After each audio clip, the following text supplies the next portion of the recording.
এত সুন্দর ওয়েদার দেখলে এমনিই হারিয়ে যেতে ইচ্ছা করে। এটাই হয়তো সেই ওয়েদার যাকে দেখার জন্য আমরা এতটা রাস্তা হেঁটে এসেছি। এটা হলো পাট শাকের বাগান।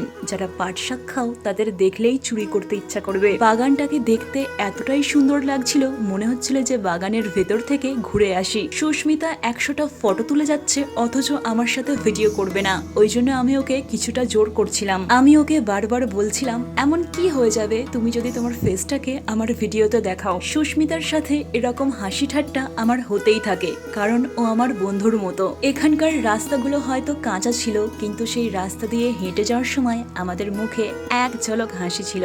এটা হলো আমার মেসদি, যাকে আমি অনেকটাই ভালোবাসি। খুব তাড়াতাড়ি গ্রামের এই কাঁচা রাস্তাগুলো পাকা হয়ে যাবে, তখন হয়তো যাতায়াত করতে কোনো অসুবিধা হবে না, কিন্তু এই স্মৃতিগুলোকে আমরা ভীষণভাবে মিস করব।